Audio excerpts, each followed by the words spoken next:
স্বাগত ৭১ জার্নালে আপনাদের সঙ্গে আছে আমি রাকিব হাসান। দর্শক, আপনারা জানেন ৭১ জার্নাল একটি সংবাদ পর্যালোচনা ভিত্তিক নিয়মিত অনুষ্ঠান, যেখানে আমরা খবরের নানান দিক বিশ্লেষণের চেষ্টা করি। পত্র পত্রিকা, টেলিভিশন, ডিজিটাল মিডিয়া এবং নিউজ পোর্টালে যে সমস্ত খবর আমরা দেখি, আমরা সেগুলো শিরোনাম জানিয়ে দেওয়ার চেষ্টা করি এবং একই সঙ্গে সে সমস্ত খবরের সঙ্গে যুক্ত মানুষদেরকে আমরা সংযুক্ত করি আমাদের আলোচনার টেবিলে।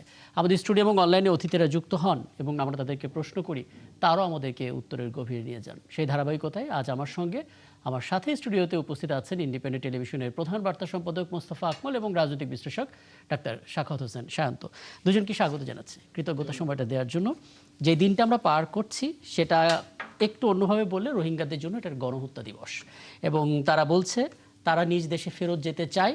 আলোচনার মধ্য দিয়ে যদি সমাধান না হয়, আমরা অস্ত্র তুলে নিতে প্রস্তুত, আমরা যেতে চাই। এবং আমরা দেখলাম দিনভর সমাবেশ হলো এবং শেষে গিয়ে তারা দোয়ার মাধ্যমে আয়োজনটা শেষ করলো। প্রশ্নটা হচ্ছে, এই সমাবেশ হবে এবং দোয়ার মাধ্যমে আয়োজন শেষ হবে, বিগত ৯ বছর ধরে যা দেখতে পাচ্ছি সেটাই রিপিট হবে কিনা, সলিউশনটা খোঁজার চেষ্টা করব। এবারে দর্শক, পুরো আয়োজনে তো আপনারা আছেন এবং আমাদের সঙ্গে বিভিন্ন সময় ধাপে ধাপে আয়োজনের এক এক পর্যায়ে যুক্ত হবে অতিথিরা এবং তাদের সঙ্গে আমরা কথা বলার চেষ্টা করব। এই মুহূর্তে আমার সঙ্গে অনলাইনে আছেন রোহিঙ্গা বিষয়ক গবেষক অধ্যাপক ডক্টর বুলবুল সিদ্দিকী। ডক্টর বুলবুল সিদ্দিকী, আপনাকে আমন্ত্রণ জানাচ্ছি, কৃতজ্ঞতা আপনি আমাদেরকে সময়টা দিচ্ছেন। এবং সাখাওয়াত হোসেন সায়ন্ত, আপনাকে দিয়ে আলাপটা শুরু করি। আমরা দেখতে পাচ্ছি পুরো বিষয়টা, আচ্ছা বলে রাখি, আমাদের সঙ্গে ফয়সাল পারভেজ আছেন, ডক্টর মোস্তফা ফয়সাল পারভেজ, জামাত নেতা, মহাসচিব আন্তর্জাতিক ছাত্র যুব ফেডারেশন ইপসু। নিশ্চয়ই ফয়সাল পারভেজ, আপনার সঙ্গে কথা হবে। স্বাগত জানাতো, আপনাকে দিয়ে শুরুটা করি। মানে আমরা দেখতে পাচ্ছেন রাখাইন যুদ্ধ মূল ফ্যাক্টর। এই যুদ্ধটার ওপরে মানে ডিপেন্ড করছে যে আসলে কার সঙ্গে বাংলাদেশ নেগোসিয়েশন করবে। মানে এখানে মিয়ানমার সেনাবাহিনী আছে, আরাকান আর্মি আছে, তারা মুখোমুখি অবস্থানে। আমরা বুঝতে পারছি না আমরা কাদের সঙ্গে আলোচনাটা করব। কিন্তু এদিকে আমরা কিন্তু 2 বছর আগে ইন্টার্ম গভর্নমেন্টের আমলে বলেছিলাম যে আমরা ঈদ করব পরবর্তীতে এখানে এসে, কিন্তু আমরা দেখলাম 9টা বছর পার করলাম, চিত্র একই। নেগোসিয়েশনটা কার সাথে করব? আপনাকে ধন্যবাদ, আমার আলোচক আকমল ভাই এবং যারা শুনছেন, যারা সবার জন্য শুভেচ্ছা রইল। রোহিঙ্গা ইস্যুটা বাংলাদেশের জন্য আসলে একটা বেশ জটিল পরিস্থিতি তৈরি করেছে।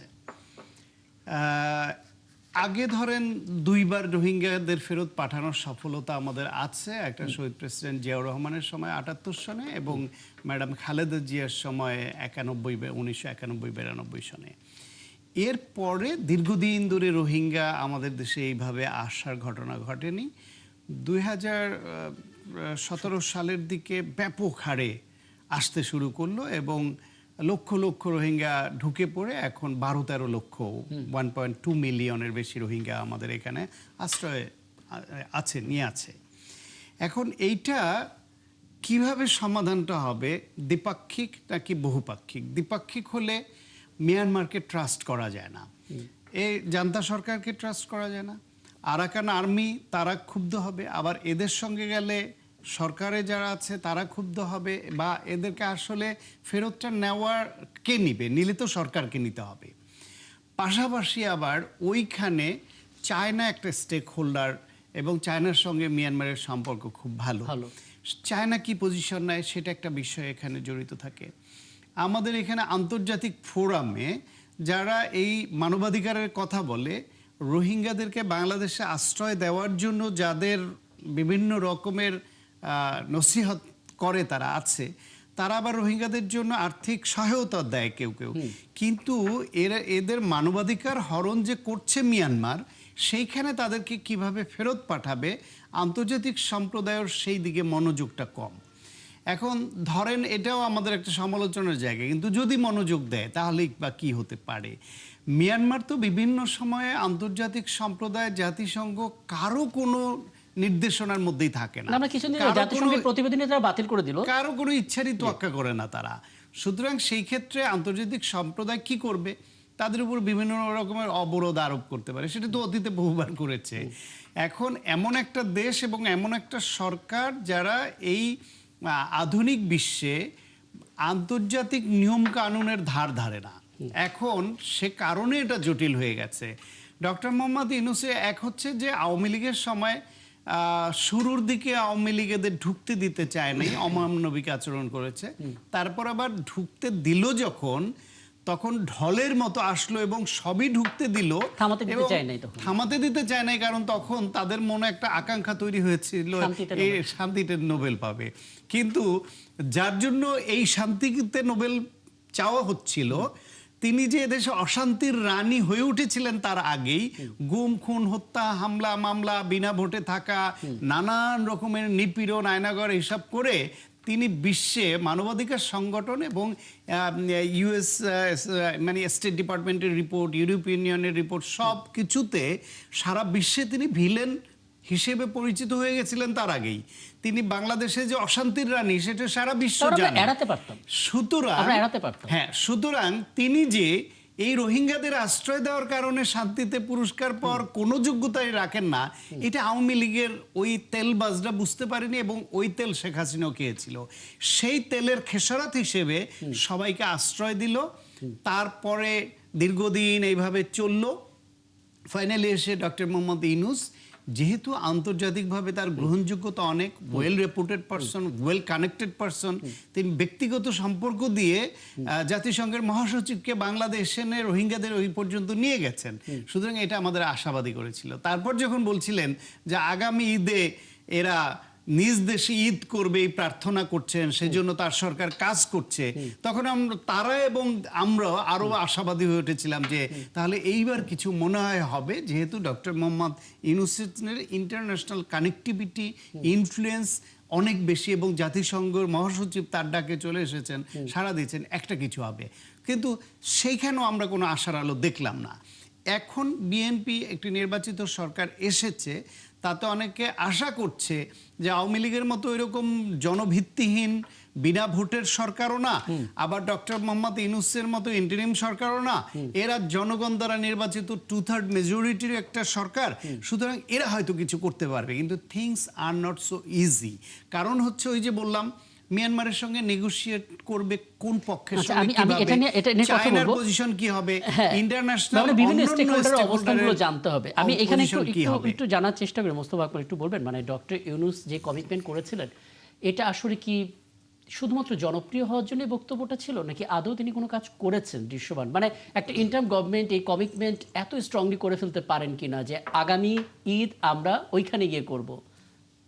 আমার মনে হয় না উনি জনপ্রিয় হওয়ার জন্য এটা করেছেন, কারণ রাজনীতিতে ওনার আগ্রহ নেই, আগেই প্রকাশ করেছেন, পরেও দেখেছি। আসলে বিষয়টা অনেক জটিল। উনি হয়তো জাতিসংঘ মহাসচিবকে নিয়ে এসেছেন, বা ওনার যে আন্তর্জাতিক পর্যায়ে ওনার যে গ্রহণযোগ্যতা বা যে যোগাযোগ, সেটার উপর ভিত্তি করে উনি যতগুলো কাজ করেছিলেন, যত পক্ষের সাথে উনি আলাপ আলোচনা করেছিলেন, তার উপর একটা আত্মবিশ্বাস হয়তো ওনার তৈরি হয়েছিল। সেই আত্মবিশ্বাসের ভিত্তিতে ওই কথাটা উনি বলেছিলেন। কিন্তু বিষয়টা শান্ত ভাই একটু আগে যেটা বললেন অত্যন্ত জটিল। দেখেন, এখানে কয়েকটা পক্ষ আছে। একটা পক্ষ হচ্ছে চীন।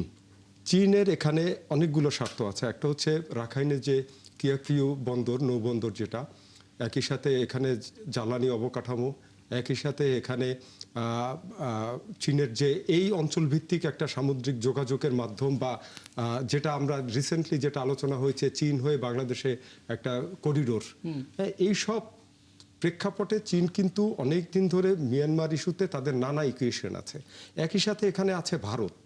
হ্যাঁ, ভারত কিন্তু পূর্ব পশ্চিমমুখী তাদের যে পররাষ্ট্র যে তাদের যে নীতি, একই সাথে বঙ্গোপসাগর কেন্দ্রিক ভারতের যে পরিকল্পনা, বা বঙ্গোপসাগর কেন্দ্রিক তার যে পররাষ্ট্র চিন্তাভাবনা, একই সাথে দেখেন আন্তর্জাতিক শক্তির ভারসাম্য, সব মিলে চীন ভারত বৈরিতা, সব মিলে এখানে ভারত একটা বড় পক্ষ। একই সাথে দেখেন আসিয়ান একটা এখানে ফ্যাক্টর। মিয়ানমার আসিয়ানের সদস্যভুক্ত রাষ্ট্র, তারা তাদের সদস্য রাষ্ট্র হিসাবে মিয়ানমারকে নানাভাবে রক্ষা করতে চায়, সেটাও একটা ফ্যাক্টর। আমেরিকার এখানে একটা বিষয় আছে, সে মিয়ানমারের উপর দীর্ঘদিন ধরে অবরোধ দিয়ে রেখেছিলেন, এবং আমেরিকারও এখানে অনেকগুলো স্বার্থ আছে। হ্যাঁ, একই সাথে দেখেন জাতিসংঘ এখানে অনেকগুলো পদক্ষেপ নিয়েছে, কিন্তু কোনোটাই ফ্রুটফুল হয় নাই। এখানে চীন, আমেরিকা, ভারতের মতো শক্তিশালী রাষ্ট্র, সাথে একই সঙ্গে জাতিসংঘের হস্তক্ষেপ, সবকিছু মিলে কিন্তু কোনো কিছুই হচ্ছে না। কারণ হচ্ছে মিয়ানমার ইটসেলফ একটা ঝামেলার রাষ্ট্র। এখানে অনেকগুলো পক্ষ অনেক দিন ধরে যুদ্ধে, মানে গৃহযুদ্ধে ব্যস্ত।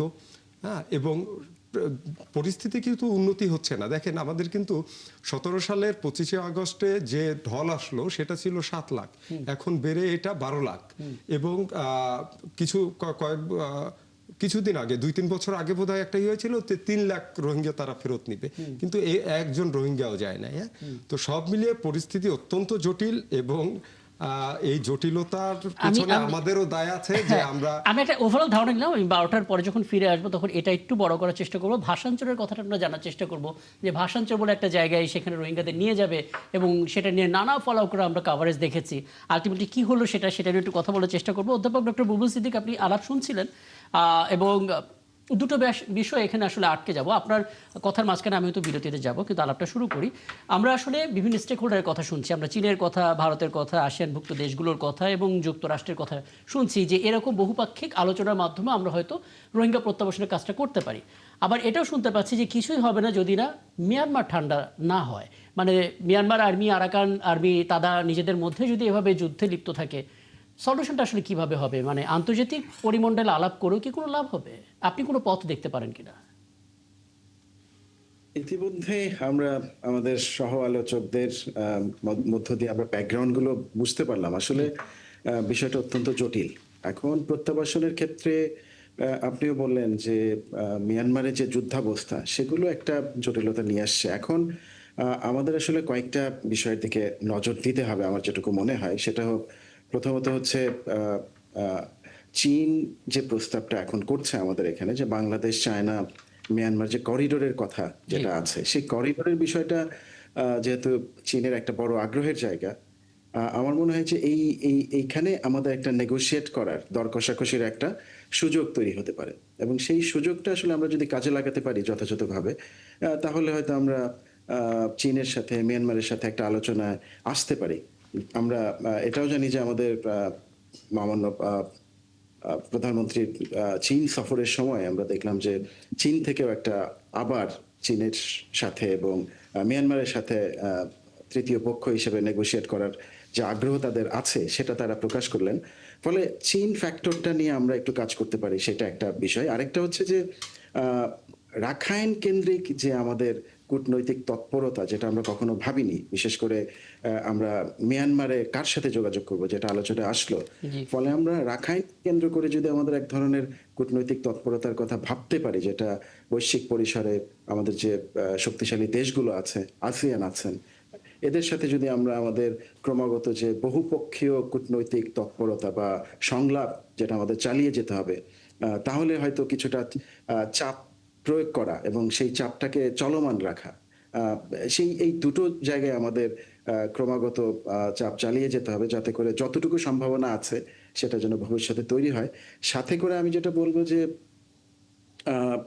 রাখাইন কিংবা মিয়ানমারে তো এখন আসলে প্রত্যাবাসনের কোনো সুযোগ নেই।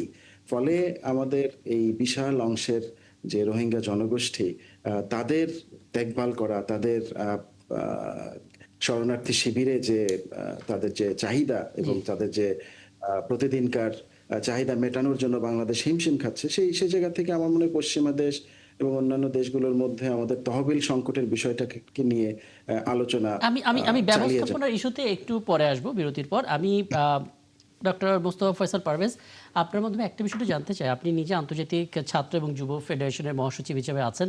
তার মানে বিভিন্ন দেশের শিক্ষার্থীরা, ছাত্ররা, তাদের সঙ্গে তথ্য আদান প্রদানের একটা সুযোগ হয়, সংকটের বিষয়গুলো নিয়ে কথা বলার সুযোগ নিশ্চয়ই আপনাদের হয়। রোহিঙ্গা ইস্যুটা কতটা আলো পায় সেক্ষেত্রে, এবং এখন পর্যন্ত আপনি কোনো আশাবাদ পেয়েছেন কিনা যে আন্তর্জাতিক পরিমণ্ডলে অতটা সিরিয়াসলি আমরা তুলতে পারবো যতটা আমরা আসলে সংকটটা ফিল করছি?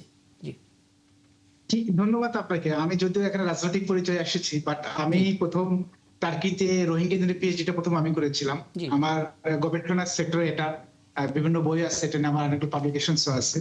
দেখেন, রোহিঙ্গাদের প্রবলেম, এই রিপার্টিশন নিয়ে কিন্তু ইতিপূর্বে দুইটা উদ্যোগ নেওয়া হয়েছিল 17 সালের পরে, 18 এবং 19 থেকে, কিন্তু কোনোটাই কিন্তু সাকসেসফুল হয় না, সবগুলো ভেস্তে গেছে। আচ্ছা, 18 এবং 19 যে এই উদ্যোগটা নেওয়া হয়েছিল, এই পর্যন্ত একটু থামিয়ে ডক্টর মোস্তফা ফয়সাল পারভেজ, দুঃখিত আপনাকে থামিয়েছিলাম, একটু বলবেন আসলে। জি, ধন্যবাদ আপনাকে। আসলে আপনারা জানেন যে 2017 সালে রোহিঙ্গাদের যখন ঢল নামে, তারপর থেকে কিন্তু 2 দফায় এই রিপার্টিশনের জন্য, পুনর্বাসনের জন্য, তাদেরকে প্রত্যাবর্তনের জন্য কিন্তু প্রচেষ্টা চালানো হয়েছিল, কূটনৈতিক আলাপ আলোচনা হয়েছিল, বাট আনফরচুনেটলি সেটা সাকসেস হয় নাই। আমি নিজে রিসার্চের গবেষণা দেখেছি এবং অনেকগুলো রিসার্চে দেখেছি যে 90% উপর রোহিঙ্গারা ফিরে যেতে চায়, বাট প্রবলেম হলো ফিরে যাওয়ার পর তার সিকিউরিটি ইনশিওর হবে কিনা, এই নিশ্চয়তা আমরা কেউ দিতে পারছি না। এখন তারা কোথায় যাবে? আমি যে বর্তমান সিচুয়েশন চিন্তা করি, মিয়ানমার গভর্নমেন্ট আলোচনা করছে বাংলাদেশের সাথে, মালয়েশিয়ার সাথে, অনেকের সাথে, কিন্তু তারা কোথায় যাবে? তারা তো রাখাইনে যাবে। রাখাইন কার নিয়ন্ত্রণে? মায়ানমার গভর্নমেন্টের তো খুব বেশি নিয়ন্ত্রণ নেই রাখাইনের উপরে। রাখাইন এখন আরাকান আর্মি নিয়ন্ত্রণে রয়েছে। তো স্বাভাবিকভাবে এই প্রশ্নগুলো এসে যায়। আন্তর্জাতিক সম্প্রদায়ের কথা যদি আমরা বলি, দেখেন আমি অন্তত এটা নিয়ে আমি অসংখ্য কনফারেন্সে জয়েন করেছি, অনেক ওয়ার্কশপে কথা বলেছি, পার্টিসিপেট করেছি, বাট সবাই রোহিঙ্গা সমস্যাকে একটা মানবিক সমস্যা হিসেবে দেখতে চায়। এই রোহিঙ্গা সমস্যা যেটা বাংলাদেশের জন্য একটা নিরাপত্তা সংকট, রোহিঙ্গা সমস্যা যে আঞ্চলিক ভূরাজনৈতিক সংকট সমস্যা তৈরি করতে পারে দীর্ঘমেয়াদী, এখানে মানব পাচারের যে সমস্যা হচ্ছে, মাদক সমস্যা হচ্ছে, এগুলো নিয়ে কিন্তু আমি দেখেছি আন্তর্জাতিক সম্প্রদায়ের এটা কোনো চিন্তা নাই। তারা শুধুমাত্র একটি মানবিক সংকট হিসেবে চিন্তা করছে। চিন্তা নয় নাকি, এবং আমরা তাদের মানবিক কাছে তুলে ধরতে পারিনি আসলে। না, না, এটা দেখেন, এটা শুধুমাত্র আমরা নয়, আমি দেখেছি, আমি রোহিঙ্গাদের অনেকগুলো গ্রুপ আছে। আপনি অস্ট্রেলিয়ার একেবারে গভর্নমেন্টের প্রাইম মিনিস্টার অ্যাডভাইজার আছেন রোহিঙ্গা তিনি, আপনার তার্কিতে গভর্নমেন্টের অনেক গুরুত্বপূর্ণ ব্যক্তিরা আছেন, ইংল্যান্ডে আছেন, বড় বড় ইউনিভার্সিটি প্রফেসর আছেন, ওয়েস্টে আছেন, আমেরিকাতে আছেন, আমি প্রত্যেকে দেখেছি, মালয়েশিয়াতে আছেন।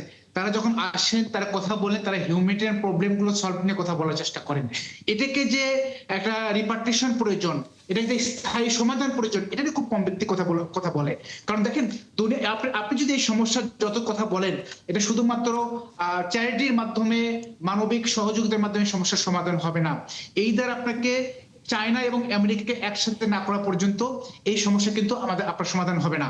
এটি বাস্তবতা। কারণ এখানে আপনার চায়নার এখানে আপনার ইকোনমিক জোন তৈরি তারা করছে, এরপরে এখানে তারা একটা করিডোর চিন্তা করছে, মালাক্কার অল্টারনেটিভ তারা এখন তৈরি করার চেষ্টা করছে। স্বাভাবিক চায়নাটা ছাড়বে না, বাট চায়নাকে যদি ম্যানেজ করা যায় সমস্যার সমাধানের জন্য, এবং আমরা যদি কাজ করতে পারি, তাহলে সম্ভব। বুঝতে পারছি। তার মানে অনেকগুলো স্টেক হোল্ডার, যেটা শুরুতে আমরা বলছিলাম, তাদের নিজেদের মধ্যে আসলে বোঝাপড়াটা যদি ঠিকঠাক হয়, আমরা হয়তো এটা নিয়ে আলাপ করতে পারবো। আমি একটা ধারণা, বাট এটা কিন্তু একটা সমাধান আছে। দেখেন, বাট বাংলাদেশ গভর্নমেন্টের যদি আমরা আমাদের ব্যাকবোনটা শক্ত করতে পারি, দুনিয়ার কিন্তু অনেক রাষ্ট্র আছে যেটা প্রত্যাবর্তন সম্ভব হয়নি, বাট একটা নিরাপদ করিডোর জোন কিন্তু তৈরি করা সম্ভব, যেটা তার্কি কিন্তু আপনার সিরিয়া যুদ্ধের সময় 30 কিলোমিটার একেবারে দখল করে অনেকটা একটা নিরাপদ জোন করতে পেরেছিল। এখন বাংলাদেশ যদি চায়নার সহযোগিতা, ইউএস এর সহযোগিতা, কিংবা যারা এটার এক্সপেরিয়েন্স আছে, তাদের সহযোগিতা যদি একটা নিরাপদ জোন করতে পারে, একটা সিকিউরিটি জোন করিডোর করতে পারে, এবং সেখানে যদি একটা স্থায়ী সমাধান করতে পারে, আমি মনে করি অনেকাংশে কিন্তু সমস্যাটা কমবে।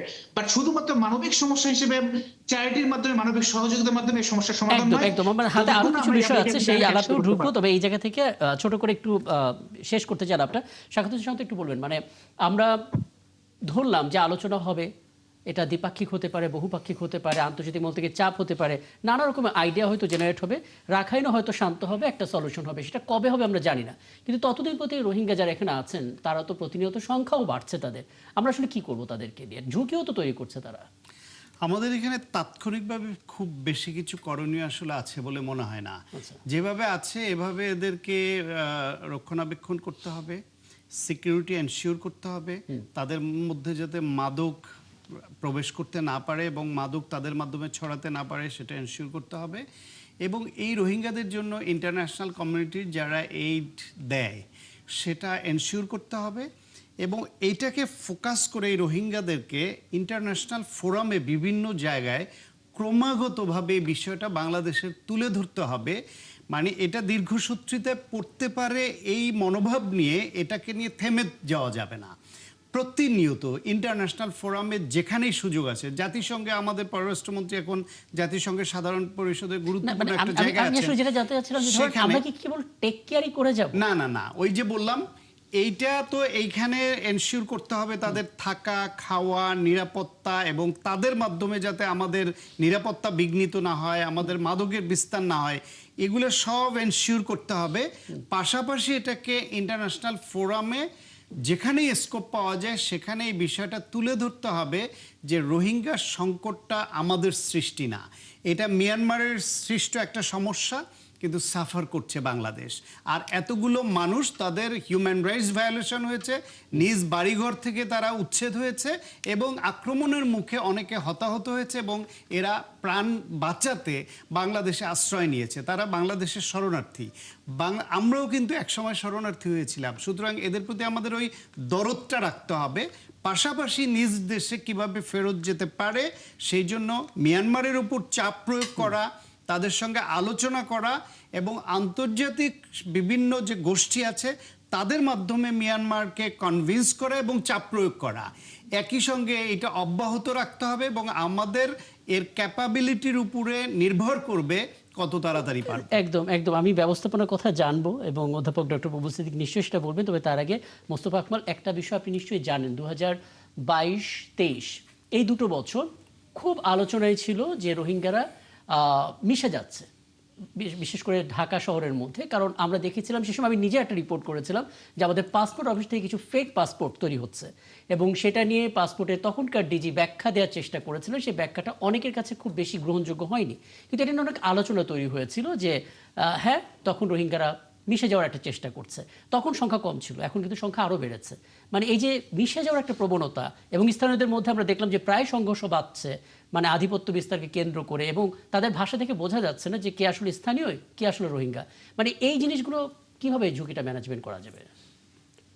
দেখুন, সমস্যা তো আসলে শুরুতেই তৈরি হয়েছে, যেটা একটু আগে আমার সহ আলোচক ডক্টর সায়ন্ত যেটা বললেন, যে ওই যে মাদার অফ হিউম্যানিটারি এই উপাধি পাওয়ার জন্য বা যেভাবে তাদেরকে অ্যালাউ করা হয়েছিল তখন, তো সেখান থেকেই আসলে সমস্যা শুরু। এবং ওখানে একটা চক্র দীর্ঘদিন ধরে কাজ করেছে, যারা হচ্ছে অর্থের বিনিময়ে তাদেরকে জাতীয় পরিচয়পত্র দিয়েছে, পাসপোর্ট দিয়েছে।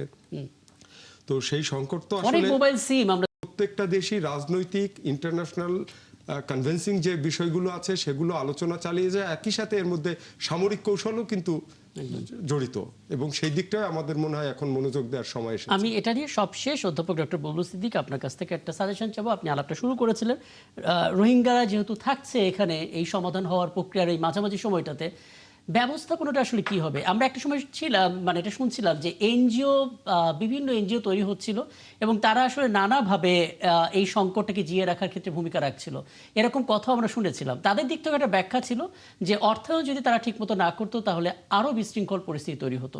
ব্যবস্থাপনাটা কি হবে? অনেক ধন্যবাদ। আসলে এখন যেহেতু আমরা জটিলতাটা এতটা গভীর বুঝতে পারছি, যে এখন পর্যন্ত দেখেন আমরা একজন রোহিঙ্গাকে রিপাট্রিয়েট করতে পারিনি, ফলে আমাদের তো এখন উপায় নাই। ফলে আমাদের যেটা হচ্ছে যে আমাদের তহবিল ক্রমাগতভাবে কমে আসছে। আমরা দেখি যে ম্যানেজ করতে পারছি না, তাই না? তাদের যতটুকু সুযোগ সুবিধা দেওয়া, সেটা আমাদের প্রতি বছর ঘাটতি থাকছে তহবিলের। ফলে একটা জায়গায় আমাদের খুব গুরুত্ব দিতে হবে, যেটা হচ্ছে যে তাদের তহবিল সংকটের যে বিষয়টা বাংলাদেশ ফেস করছে, সেটা যেন আন্তর্জাতিক মহল থেকে আমরা পেতে পারি। তা না হলে যেটা হবে, মানে আমরা যদি এদেরকে ন্যূনতম ব্যবস্থাপনাটা দিতে না পারি, তাহলে ইতিমধ্যে আমরা জানি যে দেখেন তাদের একটা জেনারেশন যাদের কোনো পরিচিতি ছাড়া আইডেন্টিটি ক্রাইসিস নিয়ে বড় হচ্ছে, এবং সেখানে যদি আপনি কাজের সুযোগ না রাখেন ক্যাম্পের ভেতরেই, এবং তাদের যদি কোনো ধরনের লেজার বিষয়ক যদি কোনো সুযোগ সুবিধা না রাখা হয়, তাহলে কি হবে যে তাদের একটা তরুণ সমাজ, একটা বড় অংশ, তারা কি ধীরে ধীরে হ্যাঁ, আমি কি সোশ্যাল মিডিয়া একটা কমেন্ট আপনাকে শোনাতে পারি? একজন, মানে অনেকে তো অনেক ধরনের কমেন্ট করে, কিছু কিছু কমেন্টগুলো আসলে সত্যি উত্তর দেওয়ার দাবি রাখে। যেমন একজন বলছিলেন যে রোহিঙ্গাদের সংখ্যা যে পরিমাণ বাড়ছে, ওইখানকার নিরাপত্তার জন্য যারা আসলে নিয়োজিত রয়েছেন, সেটা সেনাবাহিনী হতে পারে, সেটা পুলিশ হতে পারে, বা অন্যান্য আইনশৃঙ্খলা বাহিনী, তাদের সংখ্যা তো ওইভাবে বাড়ছে না। তাহলে আসলে নিরাপত্তা ব্যাপারটা কতটা মাথা ব্যথা হয়ে যাবে, এটা অনেকে জানতে চাইছিলেন। জি, অবশ্যই নিরাপত্তার বিষয়টা তো জড়িত। যেটা আমি বলতে চাচ্ছিলাম সেটা হচ্ছে, দেখেন এই ঝুঁকিটা বাড়বে কোথায়? তরুণ সমাজের মধ্যে কিন্তু মাদকের ইতিমধ্যে আমরা দেখতে পাচ্ছি যে মাদকের একটা বড় প্রভাব সেখানে আছে, মানব পাচার বেড়ে যাচ্ছে। এছাড়াও বিভিন্ন ধরনের সন্ত্রাসী কর্মকাণ্ডের ঝুঁকিও বেড়ে যাচ্ছে, যেটা আমাদের স্থানীয় নিরাপত্তা ঝুঁকির মধ্যে আমরা রয়েছি। ফলে আপনি দেখবেন যে স্থানীয়দের সাথে রোহিঙ্গা কমিউনিটির অনেকের দ্বন্দ্ব তৈরি হচ্ছে, এক ধরনের টেনশন তৈরি হচ্ছে। ফলে আমাদের এই যদিও আমরা কাঁটাতারের মতো একটা ফেন্সিং এর ব্যবস্থা আছে সেখানে, কিন্তু আপনি যেটা বললেন বা কমেন্টে যেটা আসলো, যে আসলে আমাদের লোকবল ততটা আছে কিনা। ফলে তাদেরকে যদি প্রোডাক্টিভ একটা খাতে আমরা এই অল্প সময়ের জন্য নিয়োজিত করতে না পারি, তাহলে তাদের এই ঝুঁকিটা বাড়বে। ফলে এমন একটা স্কিল ট্রেনিং এর ব্যবস্থা করা যায় কিনা, যারা এনজিও কাজ করছেন সরকারি মহলের মধ্য দিয়ে, সহযোগিতার মধ্য দিয়ে, যাতে করে এই স্কিলটা যদি কখনো তারা নিজ দেশে ফেরত যেতে পারে, তারা ব্যবহার করতে পারবে। আরেকটা শেষ যে বিষয়টা আমি বলবো, যে আসলে বাংলাদেশের উচিত হবে একটা হোলিস্টিক দৃষ্টিতে জায়গা থেকে আসলে আমাদের একটা লং টার্ম প্ল্যানিং রাখা। আমরা গত 9 বছরে আসলে রোহিঙ্গাদেরকে নিয়ে একটা কংক্রিট কোনো প্ল্যানিং দেখিনি। ফলে এই বিষয়ে কোনো পলিসি আমাদের সামনে নেই। একটা শর্ট টার্ম একদম, প্ল্যানিং একদম, কি হতে জি। পারে এবং লং টার্ম প্ল্যানিংটা কি হতে পারে, সেই বিষয়গুলোকে মাথায় রেখে যদি আমরা একটা কর্মপরিকল্পনা সাজাই, তাহলে আমরা আসলে বিভিন্ন ধরনের সম্ভাবনাকে মাথায় দেখা রেখে যাক, একটা মানে এই সরকার যেহেতু 6 মাস সুযোগটা পার তৈরি- করলো, তারা তাদের দিক থেকে কোনো এসওপি দেয় কিনা, তাদের কর্মপরিকল্পনা দেয় কিনা, সেই অ্যাকশন প্ল্যান নিয়ে নিশ্চয়ই আমরা আলাপ করার চেষ্টা করব। সবশেষ ছোট করে একটা মন্তব্য করবেন ডক্টর ফয়সাল পারভেজ। আমরা তো বলছি বিভিন্ন দেশের কথা, যাদের সঙ্গেও একটা আলোচনার সুযোগ রয়েছে, আমরা চীন, ভারত, যুক্তরাষ্ট্র কিংবা আসিয়ানভুক্ত দেশের কথা বলছি, কিন্তু আমরা কি জানি তাদের মনোভাবটা কি? তারা আদৌ চায় কিনা, রোহিঙ্গা ব্যাপারটা নিয়ে তারা ভাবছে কিনা, বা আমাদের সংকট ফিল করতে পারছে কিনা? দেখেন, আন্তর্জাতিক রাজনীতি হলো সেলফ সিকিউরিটি, সেলফ ইন্টারেস্টের বিষয়। জি, তো প্রত্যেক রাষ্ট্র চিন্তা করবে তার প্রফিট কি এই জায়গা থেকে। আপনি যদি চায়না চিন্তা করেন, চায়না কেন চাচ্ছে না? কারণ হলো চায়না একটি নিরাপদ চাই, কারণ হলো চায়না এখানে একটা ইকোনমিক জোন করতে চায়, একটা করিডোর করতে চায়। ইউএস এর এখানে লাভটা কি? ইউএস যদি এখানে আপনার আরাকান আর্মিকে আরো বেশি অ্যাক্টিভ করতে পারে, এই মায়ানমার জান্তাদের বিরুদ্ধে তারা একটা ভালো অবস্থান তৈরি করতে, তারা একটা রাষ্ট্রে একটা অবস্থান তৈরি করতে পারবে। জি, তো স্বাভাবিকভাবে প্রত্যেকের স্বার্থের জায়গাটা চিন্তা করছে। বাট এরপরেও কিন্তু বাংলাদেশ গভর্নমেন্ট তার কূটনৈতিক প্রচেষ্টার মাধ্যমে কিন্তু এটা একটা সমাধানে, পুরোপুরি সমাধান না নিয়ে আসলেও একটা কৌশলগত সমাধান করতে পারে। যেখানে এখানে আপনার ধরেন চায়না বাংলাদেশের সাথে একটা করিডোর করতে চায়, একটা ট্রানজিটের একটা হবে, রাস্তা হবে, এটা আলোচনা করছে। এটা কিন্তু আমি এই জায়গা থেকে কিন্তু এই ইস্যুটাকে আমি ব্যবহার করতে পারি। আপনার মিয়ানমারের এখানে আপনার ইউএস এর পক্ষ থেকে কিন্তু সবসময় পজিটিভ কথা বলা হচ্ছে, জাতিসংঘের পথে বলা হচ্ছে, তাদেরকে কিন্তু এই সমস্যার সমাধানের জন্য আমরা ব্যবহার করতে পারি। বাট এটা ডিপেন্ড করে বাংলাদেশ সরকারের উপরে। আমি আরেকটা কথা বলেছিলাম, দেখেন দুনিয়াতে কিন্তু অনেক রাষ্ট্র কিন্তু তার নিরাপত্তার কথা চিন্তা করে এটার জন্য কিন্তু ইকোনমি আপনার সিকিউরিটি জোন তৈরি করেছে। কারণ আপনি দেখেন যে যুবক এখন বড় হচ্ছে, আমি অনেক আরাকানি ছাত্র পেয়েছি, রোহিঙ্গা ছাত্র পেয়েছি, যারা পিএইচডি করতেছে, মাস্টার শেষ করেছে, জি। তাদের পরিবার সদস্যদের হারিয়েছে, খুব ভালো ফ্যামিলির সন্তান, যারা তার নিজের সন্তানরা মারা গেছে 2017 সালে। তো এই যুবকেরা চায় যে কোনো মূল্যে বাংলাদেশ থেকে বের হতে চায়। আর একটা অংশ আছে যারা পড়াশোনা করতে পারছে না, স্কিল হতে পারছে না, এদের কিন্তু অনেকে পথভ্রষ্ট হয়ে যাবে। আর এই যে আরসা তৈরি হচ্ছে কিভাবে, এই একদম। গ্রুপগুলোর আমরা আসলে মধ্যে আরসা সংকটগুলো তৈরি নিয়ে না হয় এরকম পরে আলাপ অনেক করবো, গ্রুপ কিন্তু তৈরি আমরা হতে আসলে পারে। সমাধানের পথগুলো খুঁজছিলাম, খুব চমৎকার করে সেগুলো পাওয়া গেল। অনেক ধন্যবাদ অধ্যাপক ডক্টর বুলবুল সিদ্দিকী। নিশ্চয়ই সামনের কোনো আয়োজনে এটা নিয়ে আবার কথা বলার সুযোগ হবে, এবং প্রত্যাশা থাকবে এরপরে যখন আমরা কথা বলবো তখন কিছুটা হলেও রোহিঙ্গা সংকটে একটা আশাবাদ আমরা পাবো। অনেক ধন্যবাদ। এবং এ পর্যায়ে সাখাওয়াত হোসেন শান্ত, একটা খবর আপনি নিশ্চয়ই দেখেছেন, আমরা যে দিনটা ফেলে এলাম সেই দিনে আইডিইবি মাল্টিপারপাস হলে জাতীয় উলামা মাসেক কনভেনশন হবে বক্তারা কথা বলছিলেন, এবং মোটা দাগে যেটা বোঝা গেল যে জামাত ইসলামের যে প্রতিষ্ঠাতা সায়েদ আবু আলা মওদুদির মতাদর্শের বিষয়ে সতর্ক থাকার কথা বলেছেন। এবং তারা মোটামুটিভাবে 3টি বিষয়ে বলেছেন। এক হচ্ছে হিজবুত তাওহীদের কার্যক্রম নিষিদ্ধ করতে হবে, সংসদে 500 শ্রম আইন বাতিল করতে হবে, এবং জামাতের যে আকিদা বিশ্বাস আহলে সুন্নাত ওয়াল জামাত, তাদের এটাকে সংরক্ষণ করতে হবে, কিন্তু প্রচলিত যে জামাত ইসলামী তাদের ব্যাপারে খুবই সাবধান থাকতে হবে। স্পেশালি মতাদর্শ শব্দটা প্রয়োগ করা হয়েছে, যে জামাতের মতাদর্শের বিষয়ে সতর্ক থাকতে হবে। যেক্ষেত্রে জামাত ইসলামের অনেক এমপি আছে পার্লামেন্টে, তারা এখন প্রধান বিরোধী দলের মধ্যে আছে। কি বলবেন আসলে? জামায়াত ইসলামীর মতাদর্শ না বলে যদি তাদের মত বলে, জি। অথবা জামাতের আদর্শ, তারা একটা রাজনৈতিক দল, কিন্তু যখন ইসলাম যোগ করে জামায়াত ইসলামীর আদর্শ ইসলামিক আদর্শের সঙ্গে জামায়াত মিলাতে যায়, আপত্তিটা তখন আসে। আচ্ছা। দেখেন, বাংলাদেশে প্রচলিত ধারা রাজনৈতিক দলগুলো সবারই নানান রকমের ব্যত্যয় আছে, সেটার সমালোচনা একরকম। আর যখন আপনি ইসলামের নাম নিয়ে ইসলামিক আদর্শের রাজনীতি করবেন, এই রকম প্রচারণা নিয়ে সামনে গিয়ে আপনি ইসলামের ধারে কাছেও থাকবেন না। আপনি ভেস্তের টিকিট বিক্রি করতে যাবেন নির্বাচন আসলে মানুষকে ধোঁকা দেওয়ার জন্য, প্রতারণা করবার জন্য। আপনার দলের এমপি একটা নাবালিকা মেয়েকে তার পদের পাওয়ারকে এক্সপ্লয়েট করে চাকরি পাওয়ার প্রলোভন দেখিয়ে তাকে ফিজিক্যাল রিলেশনে যেতে বাধ্য করবে, এই পর্যায়ে যাবে। আপনার দলের নেতারা, আপনি দেখেন গত 2-3 মাসে কি পরিমাণ ধর্ষণের অভিযোগ এসেছে এই দলের নেতাদের বিরুদ্ধে, যারা প্রেগনেন্ট করে গর্ভপাত করানোর মতো ঘটনা ঘটিয়েছে। দল তাদের বিরুদ্ধে ব্যবস্থাও নিয়েছে অনেক ক্ষেত্রে। তাদের নেতারা ইসলামের কথা বলে মানে কল্যাণমুখী রাষ্ট্রের কথা বলে, মানবিক কথা বলে, কিন্তু তাদের নেতা এমপিরা নিজের মেয়ের নাম 2 বার লিখে 20,000 টাকা করে সরকারি অনুদানের টাকা নিতে দ্বিধা করে না। তাদের নেতারা মাদ্রাসার দরিদ্র শিক্ষার্থীর জন্য পাঠানো একটি সাইকেলকে নিজের নাতির নামে, ছেলের ইনকাম নেই অথবা এটা নাতি প্রাপ্য হতে পারে মনে করে সাবেক উপজেলা ভাইস চেয়ারম্যান তিনি এটা নিয়ে যেতে পারেন। যাদের নেতারা ইমাম মুয়াজ্জিনদের জন্য সরকারের যে এই ঈদ রোজার মধ্যে তাদের যে সম্মানী ভাতা দিয়েছে সেখানে সেটা বুঝলাম, জালিয়াতি করে নিজের দলের নেতারা নেয়। এই জিনিসগুলো, হ্যাঁ আপনি এখন জামাতের যারা তারা এই প্রশ্নটা করে, এটা কি বিএনপিতে নেই, এটা কি অন্য দলে নেই, শুধু জামাতকে বলেন কেন? জামাতকে নিয়ে কথাগুলা বেশি আসছে কারণ হলো তার ইসলামের নাম নিয়ে রাজনীতি করছে। এবং হেফাজতে ইসলাম যে মতাদর্শের কথা বলেছে সেটা মওদুদী সাহেবের যে মতাদর্শিক ধারা সেটাকে মিন করেছে, কিন্তু আমি মনে করি জামায়াত ইসলামের থেকে ইসলামকে বাদ দিতে হবে। তাহলে প্রচলিত ধারা রাজনৈতিক দল হিসেবে যা তাদের যে আদর্শিক অবস্থান বা মতাদর্শ সেটাকে আমরা অ্যাড্রেস করবো, এটা নিয়ে কথা বলবো। কিন্তু তাদের নামের সঙ্গে যদি ইসলাম থাকে এবং ইসলামের নাম নিয়ে ওই আদর্শ বাস্তবায়নের কথা বলে, সেটাকে আমরা প্রতারণা ছাড়া অন্য কিছু আর ভাবতেই পারি না। ফলে হেফাজতে ইসলামের যে কথা, মওদুদীর যে মতাদর্শের কথা বলেছে সেইটা, এবং প্রচলিত রাজনৈতিক মতাদর্শের দিক থেকে জামাত ইসলামের যে কার্যক্রম এবং যে প্রচারণা, তার মধ্যে যে যোজন যোজন ফারাক, এটা কোনোটাই জামাতকে এদেশের সাধারণ মানুষের জন্য অ্যাকসেপ্টেবল কোন লিমিটে রাখে নাই।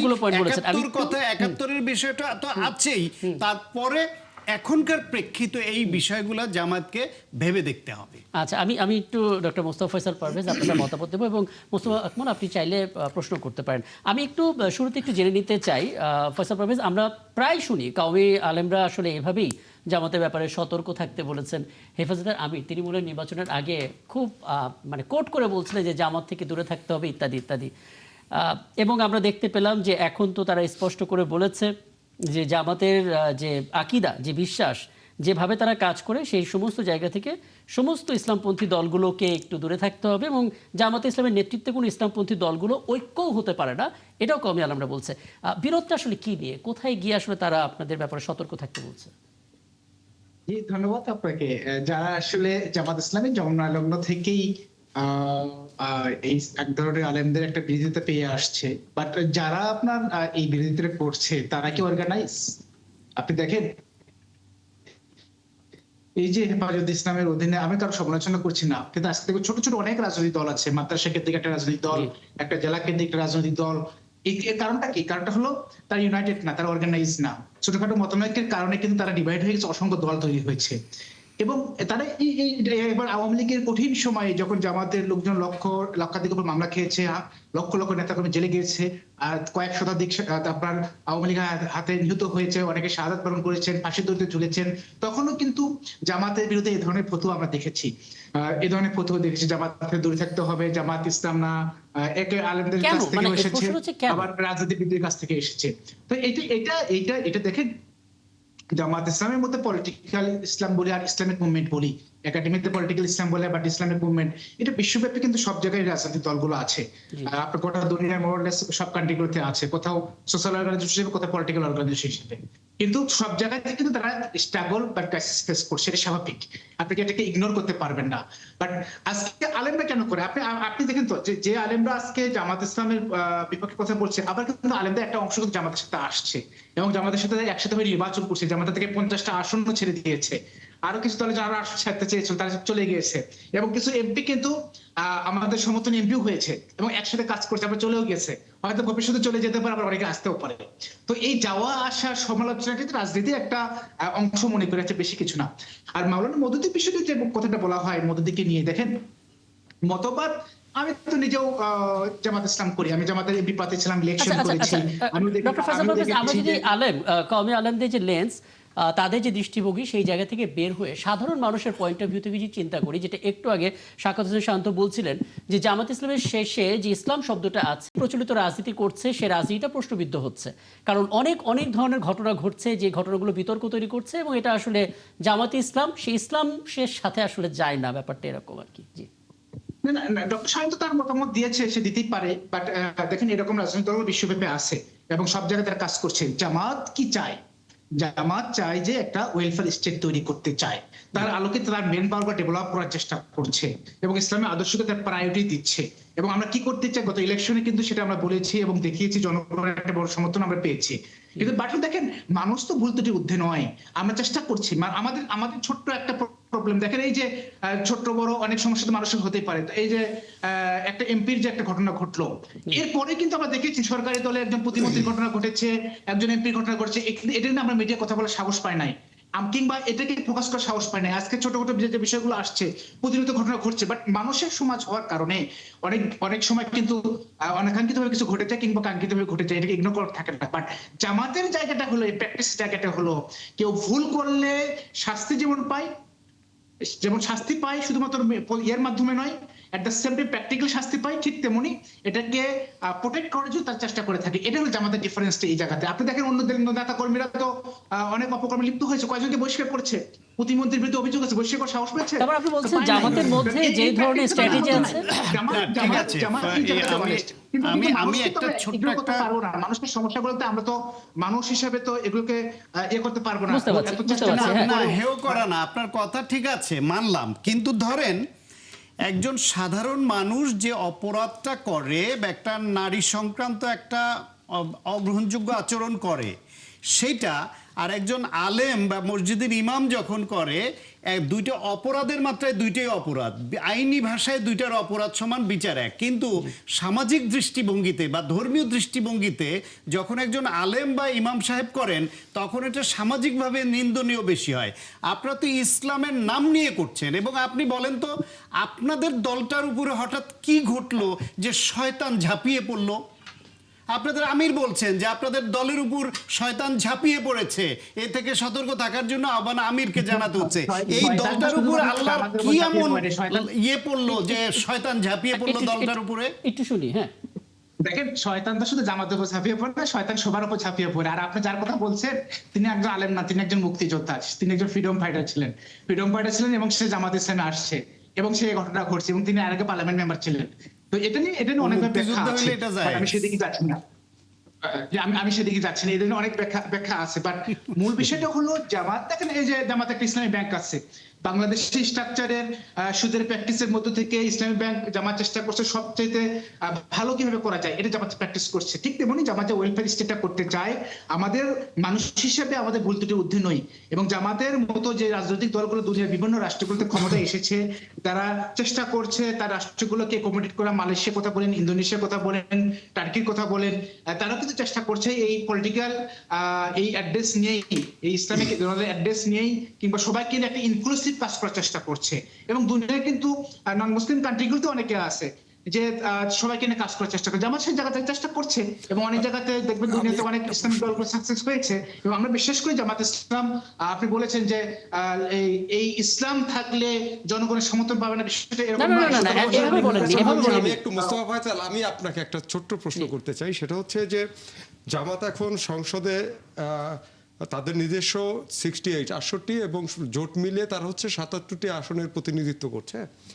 জামাত কি রাজনীতিকে বেশি প্রায়োরিটি দেয় না ধর্মকে?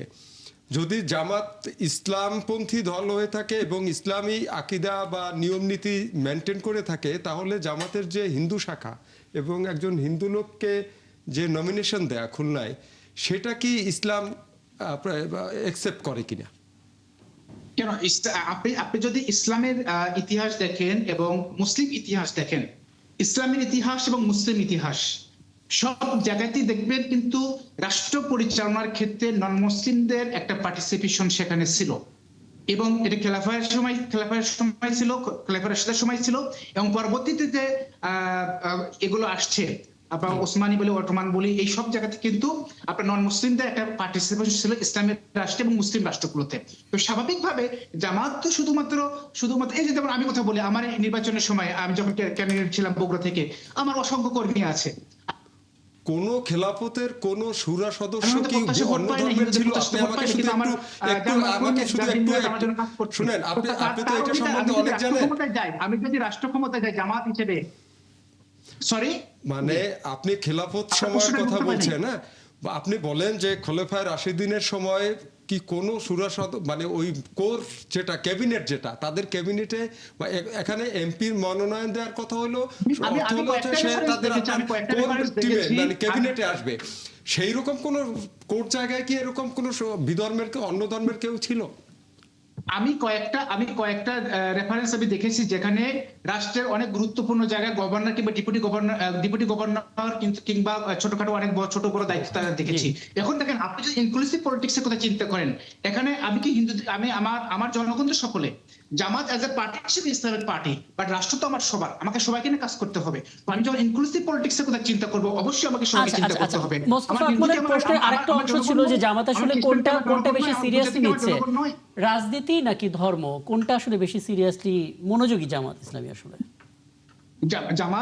জামাত তার ম্যান পাওয়াররা তার দলের অধীনে থেকে তার প্র্যাকটিস গুলো করে থাকে, ব্যক্তিগতভাবে ধর্মীয় প্র্যাকটিস করবে, দলের নীতি মারবে। আর রাষ্ট্র পরিচালনার ক্ষেত্রে এটা ভিন্ন একটা বিষয়। রাষ্ট্র পরিচালনার ক্ষেত্রে আমাকে সবাইকে নিয়ে কাজ করতে হবে, সংসদ সদস্যরা সবার জন্য কাজ করছে। তার একটা নির্বাচনে আসন যে 5 লাখ ভোটার থাকে, এখানে হয়তো বা 12% 15% হিন্দু ভোটার আছে, সবাই আমার জনগণ, সবাইকে নিয়ে আমার কাজ করতে হবে। স্বাভাবিক রাষ্ট্র পরিচালনা যারা আসবে অবশ্যই ইনক্লুসিভ চিন্তা করে আমাকে এগোতে হবে।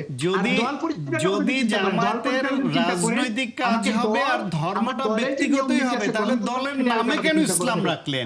এর মাধ্যমে রাজনীতি এবং ইসলাম দুইটাকেই প্রশ্নবিদ্ধ করছেন। আপনাদের যদি এরকমই বিষয় হয়, বিষয়টা যদি না শোনেন, কথাটা শোনেন, যদি আপনার বক্তব্য শোনেন, আপনার বক্তব্যে আপনি যেটা বললেন, যদি এটা হয় যে ব্যক্তিগতভাবে ধর্মচর্চা করবে আর রাষ্ট্র পরিচালনায় ইনক্লুসিভ প্রক্রিয়ায় আপনারা যাবেন, তাহলে জামাতে ইসলাম কেন? নামের সঙ্গে ইসলাম কেন রাখতে হলো? সমস্যাটা কি? সমস্যা দূরে বিশ্বব্যাপী কিনা খ্রিস্টান পার্টি নেই অনেক দেশে, ইসলামিক পার্টি নেই, তারা ওইটা প্র্যাকটিস করে। আমি যারা নামে খ্রিস্টান রাখবে তারা খ্রিস্টানিজম প্র্যাকটিস করবে। ডক্টর শান্ত, আমি 155টি ইসলামিক ছাত্র সংগঠনের মহাসচিব। আমি তো দেখছি এখানে 72টা দেশের ছাত্র সংগঠনের প্রতিনিধি, আমি একসাথে কাজ করি। তো দুনিয়ার সব জায়গাতে আছে, নন মুসলিম কান্ট্রিগুলোতে আছে। সমস্যাটা কোথায়? না নন মুসলিম 42% জনগণ আমাকে অ্যাকসেপ্ট করেছে, ভোট দিয়েছে, ইনফ্লুয়েন্সের সংখ্যাটা বাড়তে পারে। এবং এটা নিয়ে আলোচনা পর্যালোচনা আছে যে কিভাবে আমাদের 2/3 মেজরিটি কিভাবে আসে, বাংলাদেশের জনগণ আর কত পার্সেন্ট ভোট দিয়েছিল, অনেক পর্যালোচনা আছে। সেগুলো নিয়ে আজকে ছোট ডিসকাশনে, যেহেতু অনলাইনে আমি সবগুলো ক্যাচ করতে পারছি না আপনার কথাগুলো, আরো সামনে হলে আরো ভালো হবে, কিংবা অন্য কোনো শোতে হলে সেটা আরো ভালো কথা বলা যাবে এই বিষয়গুলো নিয়ে আমার মনে হয়। আচ্ছা, মানে যেই অংশটা যদি একটু পরিষ্কার করতেন, মানে হয়তো অডিওর কারণে পরিষ্কার হয়নি, সেটা হচ্ছে যে ধর্ম এটা যদি আমরা ব্যক্তিগতভাবে পালন করি এবং রাষ্ট্রীয়ভাবে আমরা শুধু রাজনীতিতে ফোকাস করি, তাহলে জামাত ইসলামের সাথে ইসলাম শব্দটা কেন থাকছে? এটা মানুষ কনফিউজ হচ্ছে, এটাই বোধহয় ডক্টর সায়ন্ত বলার চেষ্টা করছিলেন। জি, দেখেন, জামাত ইসলামী তার ইসলামী আইডিওলজিকে সামনে নিয়ে তার ম্যান পাওয়ার পরিচালনার চেষ্টা করে এবং এটাকে আদর্শিক ভিত্তিতে রেখেই তার রাষ্ট্র ক্ষমতা যেতে চায়। হ্যাঁ, রাষ্ট্র ক্ষমতা হয়তো দলের আদর্শ আলাদা হবে না, রাষ্ট্র ক্ষমতা একটা ইনক্লুসিভ জায়গা। আপনি যদি অতীতে ইসলামী ইতিহাসগুলো দেখেন, শতাব্দীর পর শতাব্দী কিন্তু মুসলমানরা ইসলামী আইডিওলজিকে সামনে রেখে কিন্তু তারা রাষ্ট্র ক্ষমতায় গেছে। আপনি দেখবেন ওসমানী খিলাফত থেকে কি খলিফা কিংবা তাদের যারা ইসলামী আইডিওলজিকে বাস্তবায়ন করার চেষ্টা করে, তাদের ভিতরে কি ব্যক্তিগত সমস্যা হয় নাই? অনেক আপনার খলিফাদের সন্তানদের কি তাদেরকে ফাঁসিতে দেওয়া, মানে ঝুলানো হয় নাই, শাস্তি দেওয়া হয় নাই অনৈতিক কাজের জন্য? অবশ্যই হয়েছে। তো এ কারণে কি ইসলাম ক্ষতিগ্রস্ত হয়েছে? নো, একজন ব্যক্তি কখনো ইসলাম ক্ষতিগ্রস্ত হতে পারে না। ইয়েস, আপনি যেটি বলেছেন যে একজন আলেম যদি অনৈতিক কাজ করে, এটা যেভাবে স্পর্শকাতর হয়, এটা সাধারণ মানুষ অনৈতিক কাজ এটা হয় না, এটা স্বাভাবিক। মুশকিলটা কোথায় হচ্ছে জানেন ডক্টর ফয়সাল পারভেজ, আপনি খুব চমৎকার করে বলছেন এবং আপনার কথা কালো দাগ পড়ে যেমন হয় সাদার ভিতরে, এটা যেভাবে চোখে পড়ে অন্যের পড়ে না, এটা স্বাভাবিক। কিন্তু ডক্টর ফয়সাল পারভেজ সামনে নিয়ে সবাইকে নিয়ে নতুন রাষ্ট্র তৈরি করতে চায়। হ্যাঁ, আপনি যেভাবে বলছেন সেভাবে ঘটলে জামাত ইসলাম একটা অসাধারণ সংগঠন, এ বিষয়ে কোনো সন্দেহ নেই। কিন্তু মুশকিল হচ্ছে আলেমরা, কওমি আলেমরা, তারাও তো তাদের মতো করে সংগঠনটা পরিচালনা করছে। কিন্তু এত আলেমরা কেন তাহলে জামাতকে সতর্ক করবে যে তাদের থেকে দূরে থাকতে হবে আমাদের? দেখেন, আমি জামাত ইসলাম করি, আমি জামাতের প্রার্থী ছিলাম, আমি কখনো মাদ্রাসার বারান্দায় যাওয়ার সৌভাগ্য হয় নাই। কিন্তু আমি কি জামাত যে কল্যাণ রাষ্ট্রের আহ্বান জানাইছে, আজকে আওয়ামী লীগ যে সেকুলার রাজনীতি করতো কিংবা বিএনপি জাতীয়তাবাদী রাজনীতি করতো, সবার তো একটা আদর্শ আছে। আমার যদি আদর্শ ভালো লাগে আমি কেন যাবো না? এখন দেখেন, আপনি যাদের কথা বলছেন আমি তাদের নাম বারবার মুখে আনতে চাই না, দেখেন তারা কি অর্গানাইজ? আর দে অর্গানাইজড আপনি বলতে পারবেন না? তারা তো দাবি করে তারা একই organized। নামে ছোটখাটো নামে 8টা 10টা 15টা 20টা দল আছে। তারা তাদের organized একটা না? বড় না, না, না, অংশ আর আমাদের অর্গানাইজড কাছে হওয়া না হওয়ার পৃথিবীর সঙ্গে মধ্যে আদর্শিক 11 জনের ভিত্তিটা জোটে কি কিন্তু- নির্ভর করে? পৃথিবীর অনেক 11 জনের সন্ত্রাসী জোটে কিন্তু সংগঠন রোমের অর্গানাইজ, একটা বড় তাই একটা বলে ওই অংশ সন্ত্রাসী আছে। সংগঠন এই কি বলে কি- গ্রহণযোগ্যতা পায়? অর্গানাইজড Sorry, আমি হওয়া বুঝতে না পারিনি। হওয়া নিয়ে তো গ্রহণযোগ্যতার প্রশ্ন আসে না। ওয়েল অর্গানাইজড অনেক সংগঠন আছে পৃথিবীতে যাদের আদর্শিকভাবে অথবা টেরোরিজমের কারণে তাদেরকে মানুষ গ্রহণ করে না। আবার অনেক খুব কম অর্গানাইজড আছে যারা আসলে হিউম্যানিটি নিয়ে কাজ করে। সুতরাং হেফাজত অর্গানাইজড বলে আপনি তাদেরকে ফেলে দিবেন আর জামাত অর্গানাইজড বলে তারা বেটার হয়ে যাবে, এটা তো কোনো ব্যাখ্যা হতে পারে না। আচ্ছা আচ্ছা, এই আলাপটা এই যে দিয়ে- organized বলে আমি কাকে ফেলে দিয়েছি?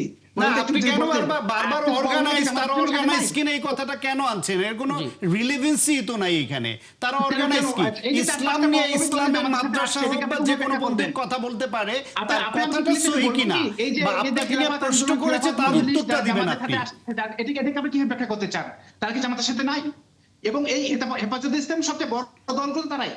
তারা আসছে না জামাতের কাছ থেকে, তারা 2-3 জন এমপি হয়েছে না, বলেন। তারা জামাত থেকে না, তারা তো আসছে, যেমন আওয়ামী লীগই তো এনসিপি আসছে তারা। জামাতের সাথে এসছে, তারা বলে যে জামাতের মতাদর্শ তারা ধারণ করে না, কিন্তু একটা নির্বাচনের কৌশলগত কারণে তারা আসছে। ধারণ তো নাই করতে পারে, কিন্তু আপনি দেখেন কওমিদের যে এতগুলো দল আসছে, জামাত থেকে আসছে না, জামাতের সাথে কাজ করছে, 50টা আসন নিয়েছে না, তারা 3-4 জন এমপি তো হয়েছে, তো স্বাভাবিক। তো তাদের চেয়ে বড় অংশ তো আমাদের সাথেই আছে। তো বুঝতে পারছি, এই এটাকে আপনি আলাপটা কিভাবে আসলে ব্যাখ্যা করবেন? আরো লম্বা সময়ের অর্গানাইজড মানে আদর্শিক, এটা আচ্ছা। কোনো কথা হতে পারে না। ঠিক আছে, আপনি অনেক অনাদর্শিক সংগঠন অর্গানাইজড অনেক হতে ধন্যবাদ, পারে। অনেক ধন্যবাদ মোস্তাফা ফয়সাল পারভেজ, একটা লম্বা সময় দিলেন। নিশ্চয়ই সামনে কোনো আয়োজনে এই আলাপটা আরো দীর্ঘ আমরা করতে পারবো। ধন্যবাদ। এবং একটা খবর একটু জানিয়ে রাখি, স্বাগত হোসেন শান্ত এবং মোস্তফা, আপনারা দেখেছেন রোড সেফটি ফাউন্ডেশনের একটা প্রতিবেদন, যেখানে তারা বলছেন যে মোটরসাইকেল দুর্ঘটনায় মৃত্যুর সংখ্যা কোনোভাবে কমছে না এবং প্রতিদিন 6 জনের প্রাণহানি হচ্ছে যাদের বয়স 18 থেকে 35-এর মধ্যে। আমরা বরাবরই রোড সেফটি ফাউন্ডেশনের প্রতিবেদন নিয়ে যখন বিশ্লেষণ করি তখন আমন্ত্রণ জানাই রোড সেফটি ফাউন্ডেশনের নির্বাহী পরিচালক সাইদুর রহমানকে, এবং তিনি বরাবর স্পষ্ট করে কথা বলেন এবং আপনারা চাইলেও তাকে প্রশ্ন করতে পারেন। আমি শুধুমাত্র শুরুটা করতে চাই, সাইদুর রহমান একটু বলবেন আসলে কেন থামানো যাচ্ছে না? মানে আমি আপনার সঙ্গে কম করে হলেও 10 থেকে 15টা শো শুধুমাত্র এই রোড অ্যাক্সিডেন্ট নিয়ে করেছি। প্রত্যেকবারে আপনি বলেন গণপরিবহনগুলোর ফিটনেস জটিলতা নানা কিছু, কিন্তু মোটরসাইকেলে কেন আসলে এই দুর্ঘটনা থামছে না? না দেখুন, আমাদের মোট যে মোটরযান আছে সারা দেশে, সেই মোটরযানের 71% শুধু মোটরসাইকেল, জি। এবং 71% মোটরসাইকেলের একটি বড় অংশ চলে গেছে কিশোর এবং যুবকদের হাতে, যারা ট্রাফিক আইন জানে না বা জানলেও মানার প্রবণতা তাদের মধ্যে নেই। জি। এর সাথে আমাদের রাজনৈতিক সংস্কৃতি আছে, যার ফলে রাজনৈতিক কর্মী হিসেবে মোটরসাইকেল বেপরোয়াভাবে পরিচালনা করা হয়, নেতারা উৎসাহিত করে, সব মিলে একটা অপসংস্কৃতি আছে মোটরসাইকেল চালকদের মধ্যে। তারা বেপরোয়া মোটরসাইকেল চালিয়ে নিজেরা আক্রান্ত হয় এবং অন্যদেরকেও আক্রান্ত করে। ইতিমধ্যেই মোটরসাইকেল বেপরোয়া চালানোর কারণে অনেক পথচারী নারী শিশু নিহত হচ্ছে। এবং এই যে একটা অরাজকতা চলছে মোটরসাইকেল চালানোর বিষয়ে, এক্ষেত্রে সরকারের যেমন কোনো দায়বদ্ধতা পরিলক্ষিত হচ্ছে না, মোটরসাইকেল কোম্পানি যারা আছে তাদের মধ্যেও কোনো দায়বদ্ধতা নাই, এবং নাগরিক সমাজ এবং পরিবারের মধ্যেও কোনো আপনার প্রতিবেদনে একটাই তথ্য দিয়েছে যে শুধুমাত্র হেলমেট যদি ব্যবহার করা যায় অন্তত 48% এই মৃত্যুহার কমানো সম্ভব। অন্তত 48% এই মৃত্যুহার কমানো সম্ভব। মানে এত বিপুল সংখ্যক বাইক এবং তারা হেলমেট পরছে না, নজরদারির কি কিছু মানে পরিসংখ্যান আপনাদের এখানে নেই? মেকানিজমই আমাদের এখানে নাই। সেটি হলো যে মহাসড়কে আমাদের 9,000 মহাসড়কের মধ্যে 3,000 মহাসড়ক হাইওয়ে পুলিশের নজরদারিতে আছে, আর 6,000 মহাসড়ক নজরদারির বাইরে চলে গেছে। আঞ্চলিক সড়কে কোনো নজরদারি নেই, গ্রামীণ সড়কে তো চৌকিদারও থাকে না। সুতরাং এই যে আঞ্চলিক সড়ক, গ্রামীণ সড়কে বেপরোয়া মোটরসাইকেল চালাচ্ছে, সেখানে তো হেলমেট পরার প্রয়োজন তারা মনে করে না, যেহেতু সেফটি একটি কালচার এবং এই কালচারটি আমাদের মোটরসাইকেল ব্যবহারকারীদের মধ্যে ডেভেলপই করে নাই, সুতরাং তারা এটা ব্যবহার করে না, চলছে তো আর সমস্যা কি? এখন আমরা দেখতে পাচ্ছি প্রায় সবকটি রাইড শেয়ারের একটা অংশ এই মোটরসাইকেল আছে। আপনাদের আলাদা কোনো পরিসংখ্যান আছে যে রাইড শেয়ারগুলো আসলে এই দুর্ঘটনার মধ্যে কতটা অনবোর্ড করছে তথ্যগুলো? রাইড শেয়ারিং ক্ষেত্রে মোটরসাইকেল দুর্ঘটনা ঘটছে, কারণ কি ঢাকা শহরে যারা মোটরসাইকেল চালাতে আসছে রাইড শেয়ারিং এ, তারা শহর চেনে না, তারা রাস্তাঘাটও ঠিক মতো চেনে না, এবং তারা তাদের একটি ভাড়া মেরে আরেকটি ভাড়া ধরার জন্য একটা প্রতিযোগিতা থাকে, তারা খুব বেপরোয়াভাবে মোটরসাইকেল চালায়, ড্রাইভ করে, তারপরে এই দুর্ঘটনাগুলো ঘটছে।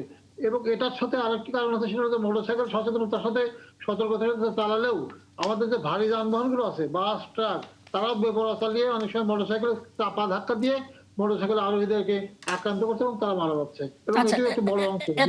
এতক্ষণ আপনার সঙ্গে আমার কনভারসেশন কেউ শুনলে ভাববে যে পরিস্থিতি কেবল খারাপই হচ্ছে, কিন্তু আপনাদের পরিসংখ্যানে দেখতে পাচ্ছি 2025 সালের চাইতে বোধহয় কিছুটা ভালো। সেই সময় 2671 জন নিহত হয়েছিলেন, 3000-এর বেশি সড়ক দুর্ঘটনা ঘটেছিল। এবার আমরা দেখতে পাচ্ছি মানে প্রথম 6 মাসের হিসেব অনুসারে 1177 জন নিহত হয়েছেন। পরিস্থিতি ভালো হলো না খারাপ হলো যদি সময়ের টাইম ফ্রেমের কথা চিন্তা করি? না, পরিস্থিতি আরো খারাপের দিকে যাবে। শুধু এটা তো আমরা স্পট ডেটার হিসাবটা দিয়েছি। আচ্ছা। এই যে মোটরসাইকেল আক্রান্ত যারা হচ্ছে, আহত হচ্ছে অসংখ্য মানুষ, আচ্ছা। হাসপাতালে মারা যাচ্ছে, সেই হিসেব তো আমরা এখনো পাই নাই। এটার সংখ্যা আসলে অনেক বেশি, এবং ঢাকা শহরে শুধু পঙ্গু হাসপাতালেই প্রতিদিন 20-30-40 জন মানুষ মোটরসাইকেল আক্রান্ত হয়ে যায়, শুধু রাজধানী থেকে যায়, এর বাইরে সারা দেশ থেকে আসে। এদের মধ্যে অনেক মানুষ শেষ পর্যন্ত মারা যায়, কিন্তু সেগুলো পুলিশি রেকর্ডেও আসে না, গণমাধ্যমেও আসে না। অর্থাৎ এই চিত্রটি আসলে আমরা যেটা দেখাই সেকেন্ডারি রিপোর্ট হিসেবে, আসলে চিত্রটি অনেক বেশি, অনেক ভয়াবহ। সেটি আমরা আসলে প্রাইমারি রিপোর্টটা পাই না, যার ফলে বুঝি না। আর আহতদের মধ্যে যারা মারা যায় সেই রিপোর্ট তো আমরা পাই না। বুঝতে পারছি। 5 দিন পরে, 7 দিন পরে, বা জি, 20-25 মোসাফ, দিন আপনি পরে। কিছু জানতে চাইবেন? জি না, আমার এখানে একটা বড় প্রশ্ন আছে, সেটা হচ্ছে যেহেতু ওনারা এই সাইদুর রহমান। রোড সেফটি, হ্যাঁ সাইদুর রহমান রোড সেফটি নিয়ে কাজ করেন।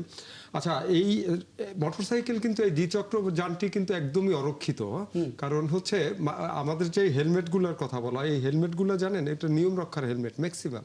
আপনি যদি এই 100 হেলমেট সংগ্রহ করেন দেখবেন যে প্রোটেকশন আছে 2%-এর, আর 98%-এরই আসলে নিয়ম রক্ষার জন্য বা মাথার চুলটা ঢেকে রাখে। হ্যাঁ না, শুধু ওই যে আইনটা মানে ফাইনটা এড়ানোর জন্য। এই দ্বিচক্র যানটি কি আসলে পাবলিক পরিবহন হিসেবে যে অনুমোদন পেল উবার পাঠাও যারা এটার কি কোনো আসলে যুক্তি আছে কিনা? কারণ এটা একদমই পার্সোনাল যান, দ্বিচক্র যান, যেটা অ্যাক্সিডেন্ট হারও সবচেয়ে বেশি এবং যে কোনো সময় একটা দুর্ঘটনা ঘটতে পারে। সেটা কি আসলে এরকম পাবলিক পরিবহনের যে অনুমোদন পেল মানে ভাড়ায় চলার বা যাত্রী পরিবহনের, সেইটার আসলে কোনো ভিত্তি আছে কিনা বা এটা যৌক্তিক কিনা? জি, মোটরসাইকেল আসলে 4 চাকার যানবাহন থেকে 30 গুণ বেশি ঝুঁকিপূর্ণ, এবং এটি কখনোই গণপরিবহনের বিকল্প হতে পারে না, দূরপাল্লার পরিবহনের বিকল্প হতে পারে না। কিন্তু আমাদের এখানে গণপরিবহনের সহজলভ্যতা নেই, সাশ্রয়ী না, জনবান্ধব না, যার ফলে এবং ব্যাপক যানজটের কারণে মানুষ অনেকে বাধ্য হয়েও মোটরসাইকেল ব্যবহার করে। এবং সেই ক্ষেত্রে মোটরসাইকেলের মানসম্পন্ন হেলমেট ব্যবহার করা বাধ্যতামূলক করা উচিত। কিন্তু বিএসটিআই অনুমোদিত হেলমেটগুলো কিছু মানুষ ব্যবহার করে, আর অনেকেই এটা হেলমেট হয়তো কিছুটা মানহীন হেলমেট ব্যবহার করে যিনি চালক, আর পেছনে যিনি ব্যবহার করেন আরোহী, ওইটা আসলে হেলমেট, ওইটা একটা প্লাস্টিকের ক্যাপ। এটি আরো সমস্যা তৈরি করে, এবং পুলিশকে চোখকে ফাঁকি দেওয়ার জন্য এগুলো ব্যবহার করে, এগুলো নিজের সাথে নিজেরই প্রতারণা করার শামিল। না, এই যে যাত্রী পরিবহনের যে সুযোগটা পাচ্ছে এই মোটরসাইকেল, সেটা কি আসলে বন্ধ হওয়া উচিত কিনা আপনি কি মনে করেন? নিশ্চয়ই বন্ধ হওয়া উচিত। মোটরসাইকেলটাকে নিরুৎসাহিত করতে হবে, এবং মোটরসাইকেল যারা ব্যবহার করবে তারা সেফটি মেজার নিয়েই ব্যবহার করবে। মানে এটা মোস্তফা আকমল, দেখুন আমরা যখন একটা প্রতিবেদন করেছিলাম যে অ্যাপে নয় খ্যাপে যেতে চান বাইক চালকরা, দ্যাট মিনস আমরা যখন কারণ বাজারের মোড়গুলোতে দেখি কিংবা বাংলা মোটর বা পরিবাগের কিছু কিছু জায়গা আছে স্কাটরের সামনে বিশেষ করে, সেখানে আপনি দাঁড়াবার মাত্র 3-4টা বাইক হাজির হবে এবং আপনাকে বলে অ্যাপের দরকার নেই, আপনি এমনি আমাদের সঙ্গে চলে যান। দুর্ঘটনা যখন ঘটে তখন কি আমরা সেই অ্যাপকে দায়ী করতে পারি? হ্যাঁ, নিশ্চয়ই। না, আসলে অ্যাপ এবং খ্যাপের এই ঘটনাগুলো ঘটছে কেন? সেটা যে অত্যন্ত যানজটের শহরে তারা অ্যাপে গেলে পরে খুব একটা লাভ হয় না, যার ফলে তারা খ্যাপে যেতে চায়। আসলে আমাদের সমস্যা অনেকগুলো, এই অনেকগুলো সমস্যার সমাধান তো একপাক্ষিক ভাবে হবে না। আমাদের অনেকগুলো কার্যক্রম সমন্বিতভাবে গ্রহণ করতে হবে। যানজট নিরসন করতে হবে, গণপরিবহনের মান বাড়াতে হবে, প্রাইভেট গাড়িকে নিরুৎসাহিত করতে হবে, মোটরসাইকেলকেও নিরুৎসাহিত করতে হবে, এবং একই সাথে মোটরসাইকেল চালকদেরকে সচেতন করার জন্য আমাদের অনেকগুলো উদ্যোগ নিতে হবে। অর্থাৎ অনেকগুলো উদ্যোগ সমন্বিতভাবে নিতে হবে, কিন্তু একটি নিলাম আরেকটি নিলাম না, তাহলে কিছু হবে না। জি, মোস্তফা আকমল। মোটরসাইকেল একদমই একটা ব্যক্তিগত যানবাহন, এটা পাবলিক পরিবহনের জন্য যে ভাড়ায় চালানোর জন্য এই পরিবহনটা না, এটা কখনোই ছিল না। এবং এই সুযোগটা দেওয়ার কারণে এই সংখ্যা এখন এত বেড়েছে মোটরসাইকেল, যে আপনি রাস্তায় নামলে দেখবেন যে রাস্তার একটা বড় অংশ জুড়ে মোটরসাইকেল দখল করে আছে। এবং মোটরসাইকেলের কিছু প্রবলেম কি, রাস্তার শৃঙ্খলা নষ্ট হচ্ছে, এবং মোটরসাইকেলে উঠলেই যাত্রীরও তাড়া বেড়ে যায় এবং এই যে পরিসংখ্যানে যেটা দেখা গেছে 17 থেকে 35 বছরের লোকজনই বেশি অ্যাক্সিডেন্ট করছে।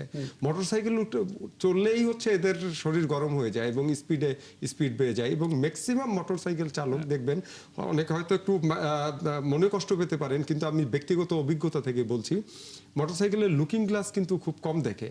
তারা ধরেই নেয় যে আমি যাকে ওভারটেক করছি সে আমাকে সেভ করতে বাধ্য বা সে আমাকে সেভ করবেই। হ্যাঁ, সে ভুল করলে কিন্তু তার অ্যাক্সিডেন্ট হচ্ছেই, কিন্তু সে ধরেই নেয় যে আমাকে সবাই সাইড দিবে, আমি বেপরোয়া চালাবো এবং আমাকে সবাই সেভ করবে। তো এই জায়গা থেকেই মোটরসাইকেল দুর্ঘটনা খুবই বাড়ছে। আমার পরিবারের অত্যন্ত আপন লোক, আমার এক বোনের হাজবেন্ড বছর 2 আগে এরকম মোটরসাইকেল অ্যাক্সিডেন্ট এর বাইরে আর একটা ডাইমেনশন আমি একটু শেয়ার করি আপনাদের সঙ্গে। আমি নিজে maxillofacial surgeon, so facial fracture এবং অ্যাক্সিডেন্টের সার্জারি করি। তো আমার অভিজ্ঞতা, আমি এই সার্জারি করছি 2 দশক ধরে। তো এর মধ্যে যত রোগী ফেশিয়াল ফ্র্যাকচারের পায় তার মধ্যে মোর দ্যান 90% তারা মোটর বাইক অ্যাক্সিডেন্ট নিয়ে এসে ভর্তি হয় এবং সার্জারি করি। এর মধ্যে আরেকটা ডাইমেনশন, একটা জিনিস আছে, সেটা হলো এই ইয়াংদের এই যে ক্রেজি রাইডার হওয়া, এইটা দুর্ঘটনার জন্য একটা বড় কারণ। সোশ্যালি আমাদের যে সাইকোলজিক্যাল যে বিষয় আশয় আছে, আমার এরকম আছে যে ধরেন ঢাকা শহরে একটা নামকরা একটা হসপিটালে টাঙ্গাইল থেকে একটা বাচ্চা, 15 বছরের বাচ্চা, মোটর সাইকেল চালাতে গিয়ে অ্যাক্সিডেন্ট করে আসছে। তার সিভিয়ার ফ্র্যাকচার, আপনার স্কাল বোন ফ্র্যাকচার, ব্রেন ইনজুরি, দীর্ঘদিন আইসিইউতে ছিল, তারপর সার্জারি করেছি, সেই রোগীটা আলহামদুলিল্লাহ ভালো হয়েছে।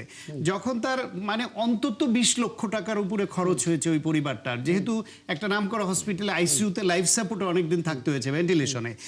সুস্থ হয়ে বাড়ি যাওয়ার সময় ওই ছেলেটাকে আমি জিজ্ঞেস করলাম যে বাবা মাকে এত কষ্ট দিলে, নিজে কষ্ট পেলে, আল্লাহ তোমার জীবনটা ফিরিয়ে দিয়েছে, তুমি কি গিয়ে পরও মোটরসাইকেল চালাবে?